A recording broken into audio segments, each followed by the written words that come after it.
Hi everyone, welcome back to my channel. I hope you're all doing good. So in today's video, I feel like I'm moving loads. So in today's video, I'm going to be talking about something I get so many questions on, and that is all about your girl's face. No, I'm joking. It's about like my filler, what work I've had, does it hurt, how much was it, blah blah blah blah blah. So in today's video, I'm going to be telling you all about it, revealing things that are a bit embarrassing, things that are the truth, just the truth, being truthful. So yeah, this is just my experience with it, and if it is something you're looking into, having any surgery, having filler, at least you know your girl's point of view. Yeah, let's get into it. So the main thing I get asked about, which is something that I know like a lot of people want to know, is about my lips. So I do have naturally quite big lips anyway, but yeah, I've had filler. So I've had filler 4 times in my lips, and I've had roughly 0.5 mil each time. I think the first time I did get 0.7, and then I've had 0.5 to just like keep on top of it. So yeah, so I go to Sam at Aesthetics. She is unreal. The first time I had it done, I got around 0.7 mil. I did actually book in for a mil and did actually pay for a mil, but I passed out. So I fainted after 0.7 mil, and we decided it just weren't clever to carry on. Would have hurt too much, just wouldn't have been worth it, and they looked amazing anyway. So we did get 0.7 mil the first time before your girl fainted. The pain, I'd say, for the lips is probably like a 6 out of 10. 10 being like really painful, 0 being nothing. I'd say like a 6. It hurts. It's like bearable, it's tolerable, but it does hurt. Like, I'm one of them, when I'm sat there getting it done, I'm like like making all these noises. I'm groaning, I'm moaning, and Sam was like, Cheyenne, it doesn't hurt. The second time I got lips done, funny story, second time I got the lips done, I went with my boyfriend James. Shush. I went with my boyfriend James, and he was sat at the end of the bed while I was getting my lips done because I was too scared. I was like, no, stay with me please, blah blah blah blah. And I was being my usual whiny self, and after, I think it was my bottom lip, I just felt like this water tip on my leg, which he had hold of, and he just went, ah. Yeah, me and Sam just looked at each other and we were just like, what is going on? Like, it's usually me passing out and now it's him. That's my lip story. If you go to Sam, just say you want lips like moi, and she'll do them for you. So the next thing that I got after my lips was Botox. So everyone's gonna say like I was 19, it's too young to get Botox, but I just love it. It is probably the best thing I've had in terms of it making the biggest difference. And I know it sounds crazy, but I was always so insecure about the wrinkles on my head. They were really noticeable. People were like, no, Cheyenne, they weren't. But like, I know they wasn't. It's something I was really insecure about. That was the thing I'd say made the biggest difference. It smoothed my skin out on my head, made it, give it like a nice shine when I had no makeup on. And yeah, it just kind of made me feel a bit more confident with that makeup. It's not like you can't move your face, I can still frown.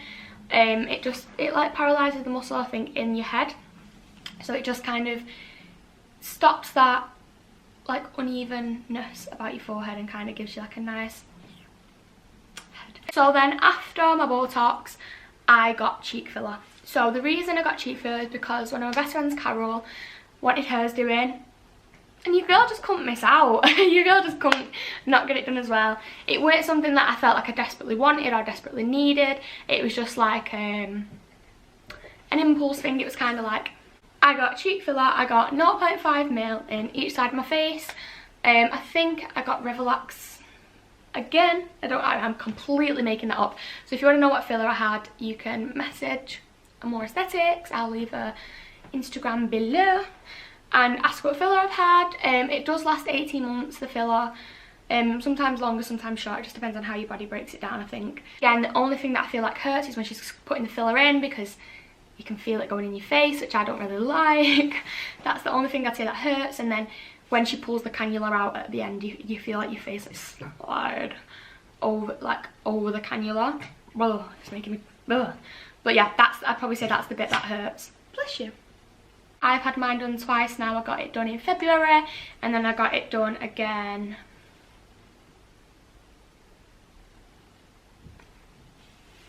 That's a lie. Got it done in January, and then I got it done again in June or May or June. So I waited a few months and then got a top up, and now I'm not going to be getting it done for like almost 2 years because that's how long it lasts. I just felt like I wanted a little bit more just to give me that, you can't even really tell, but just give me that little cheekbone, and then I know it's going to last and I won't have to get it done again.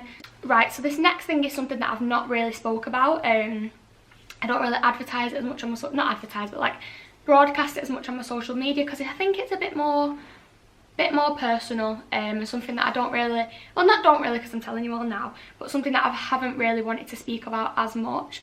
I have had a boob job. I got my boobs done September 2018, which is almost a year ago now, and it has gone so fast. Where has the year gone? Like, it's basically September next month, isn't it? It's basically August. Well, it'll be August when you're watching this, but will it? September, April, June and November, all the rest of it. No, so it'll be the last day of July when you're watching this, but it'll be September the month after, so it's basically a year since I got my boobs done, and I don't know where the time's gone, like, and it probably has been one of the best decisions I've ever made, because I wanted, right, will you be quiet, baby? Do you want to sit on my knee? Oh my god, come here. Oh, trying to get my dog to sit on my knee is like trying to fucking, bit of a numb. But yeah, it has been one of the best decisions I've ever made because I did it for myself. I didn't do it for anyone else. I didn't do it to look like a girl on social media. I didn't do it because I wanted to look like my fifth celeb. I just did it because I was insecure and I wanted to change it. That's why I did it. I had the money to do it at the time. I had no reason really stopping me, if that makes sense. Metal straws, I've seen turtles. But yeah, I had no one telling me not to do it really. Obviously everyone was honest, said like, you don't need it, blah blah blah, but I wanted it. Off a surgeon called Reza Nasab, and he was amazing, literally amazing. Could not fault anything about the entire experience, the entire process. It was just amazing from the start to the end. So how it all came around was I got offered a free boob job off a company based in Turkey, and I was a bit hesitant about it. Like, obviously everyone thinks like, who wouldn't want a free boob job, but I was thinking the same, and I was willing to just go and get it done. But I thought at the end of the day, it's my body. Like, I don't know what's going in my body, I don't know what's being done, I don't know if I can trust it. So I started messaging a few surgeons from the UK, just asking a bit of advice on the whole situation, not even really trying to book in with them, just asking a bit of advice what they think about surgeons in Turkey, whether it could be trusted. And a couple did ignore me, which they had the right to ignore me because at the end of the day I was asking questions about another surgeon. But Reza Nasab messaged me back straight away, and was just like, please come for a consultation with me, like I can give you some advice, that you don't even have to book in. So I went for a consultation with him, and I went with my mum, and there and then my mind was made up. Like, it was in Wilmslow, so the hospital was in like this, so I think it was the Wilmslow private hospital. We went for my I keep staring over there and I don't know why. We went for my consultation, and he was just so helpful. He told me honestly what he would recommend. He did say like, you've got one boob bigger than the other, but it's not the end of the world, it's not noticeable enough that you'd need 2 size implants. So he let me try on some different sizes and give his honest opinion. So I wanted 275cc because I had really small boobs beforehand, and I saw a picture on his Instagram of boobs, and they were 275cc, and they were my dream boobs. They were really little, and they were round, and they were just on, and that was what I wanted my boobs to look like. And he said to me, he said, Chey, you have got slightly bigger boobs naturally than that, so they won't look like that. If you was to get 275cc implants, they wouldn't be as round and perky because my natural breast tissue was bigger, so the pocket it would sit in would be bigger, so they would look a bit more natural. So I was then undecided between 300 and 325cc because I did want them to look round. I didn't want them to look natural. They do look very natural, but now I love it. But at the same time, when I stand up, they're just round and stuck on. But then when I wear a t-shirt and you can't see like my cleavage and my under boob, they look like my natural boobs, and it's amazing. And he said, don't make the decision yet, have a think about it, have a look at some images, like have a look at your natural boobs, see what you want your frame to look like, and then on the day of surgery we can decide. They'll buy me both implants and then I can decide. So that was my decision, that was what I was thinking. Those were the two sizes I was thinking between.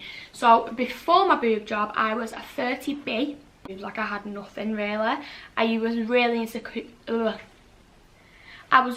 insecure. So my decision in my head was, if I'm insecure about it and I can do something about it. Do you mind? Shush. Come here. So Minnie wants to be in my video again.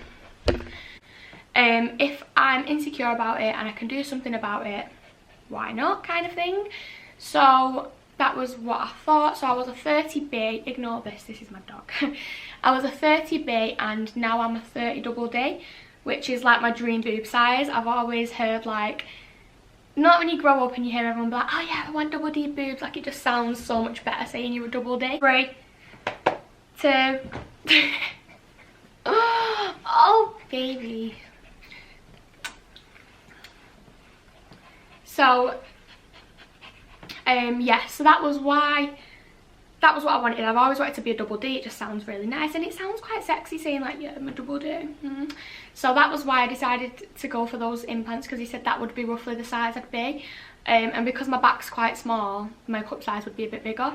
The boob job was £4,950 I think, which I thought was just like average standard price for a boob job in the UK. It weren't too expensive and it weren't too cheap. So now it comes to the day of my surgery. So I'd paid off 50% of the money and then I was paying the rest on the day. So the day of surgery, they told me to get there for 9 in the morning, but I couldn't eat for 12 hours beforehand. Eat or drink for 12 hours beforehand, which I found really hard. I think we got to the place for about 9, shoved me in like a room, shoved me in a room. They put me in my room, which can I just say was unreal, like, because it was a nice hospital, it was a private hospital. The care I got was just incredible. The room was gorgeous, it was really clean, it was really nice, and it was really posh. Like it just felt really like welcoming and warming, knowing that I was there. Like that was how I felt. So after they set me in my room, they put me in like that ugly gown that you have to wear, give me some of these like weird knee-high sock things, and kind of just left me to it. I was waiting for quite a few hours before my surgery, which was a bit annoying because I kind of just like wanted to get it over and done with. I didn't want to be sat around waiting for forever, but the wait was a bit long. But obviously because people booked in before me, I kind of had to wait till one of the last slots I think. So I went in for my surgery around 12:30 I think it was, and I come out, I can't even remember the times now, it was that long ago, but I think about 3.5 hours later, about 3 hours later, my boyfriend was allowed to come back up and see me. And I just wouldn't wake up. The anaesthetic literally like knocked me out so much that I just could not wake up. So it was really painful, it was really tight around my boobs, and I really just couldn't lift my arms. There was like a tray of food in front of me and I got like little biscuits and drinks, coffee, juice, yogurt, everything, and I just had no appetite. I couldn't move my arms to get anything, so I had to keep getting the nurse to come in and give me my glass of water out of a straw because I just genuinely couldn't move. I couldn't eat my sandwich, I couldn't eat my yogurt, I couldn't eat anything, so that was hard, and I just couldn't move. Like I really couldn't. I just felt so sorry for myself, and I felt so sorry for James as well because he'd been waiting quite a few hours. I must have fallen asleep in my arms. So a few hours later I was discharged. They had to make sure I could stand up and use the toilet, so I went and had a wee. I came back to my little room and the nurse was just like, is everything okay, are you okay to go home? I was like, yeah, I think I'm fine. So we got in the car, put a pillow over my chest, put my seatbelt on, and the ride home was excruciating. Every bump hurt, it just felt tight, and I didn't realise like your chest muscles, like your pecs, control everything. But yeah, everything uses your pec muscles and it is really painful. I'm not going to sit and say to anyone like it doesn't hurt, because oh my god does it hurt.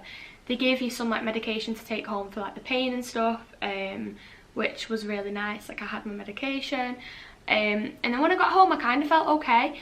I was bouncing around talking to everyone like my boobs, like, and they were like, take it easy, but I feel like I was still high on morphine, like I was still all drugged up, so I couldn't really feel it as much. And once my medication had kicked in again, went for a chippy, like I was just being normal, got in bed and they say you've got to sleep upright for a few days. So James stayed with me, he stayed on the floor, I stayed in bed sat propped up, and it was probably one of the worst night's sleep I've ever had probably the worst night's sleep I've ever had in my life. Really uncomfortable. Obviously imagine sleeping sat up, like in pain. Every time I moved it hurt, like I was just like like, feeling so sorry for myself. But the next day, the pain was no joke. Like I felt like I'd been hit by a bulldozer in my sleep. Like it was ridiculous. Like it hurt so much. I couldn't do anything myself, because you can't get your dressings wet for a week or two, I think. So like getting a shower was really hard. I had to get a bath and just like, splash myself, but I couldn't do that for days. I had to use baby wipes to wipe myself down. James had to wipe me down because I just couldn't move. You just want to do something for yourself. You forget, like you try and sit up and you push yourself back with your arms and you feel like your chest is gonna fall off. Like you can't do anything. You can't lift even a drink. You can't do anything with your arms. So that was for me what was really hard, because it was the pain of the surgery, but then it was the pain of not being able to look after myself. I couldn't brush my hair, couldn't brush my teeth, I couldn't shower myself. I'd advise, if you're getting your boobs done, to just take it easy on that first day, because you feel like you can conquer the world when you get home, but you really can't, babe. Like you can't. It's painful. So you've got to wear like a post-surgery bra for 6 weeks after your surgery. I did take it off a couple of times to go on a couple of nights out and a couple of days, and he said as long as I come home from the night out and put the bra back on, I should be fine, which I did, and I just love them. So that's a lie. That's a lie. I didn't love them straight away. So about a week after my surgery, I just had to peek. I just had to have a look at them. Like obviously you'd want to.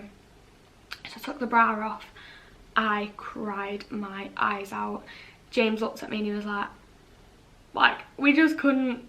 No, they were horrendous. So they were like big fat pointy cones, and I was like, what have I done? Like I have ruined my body.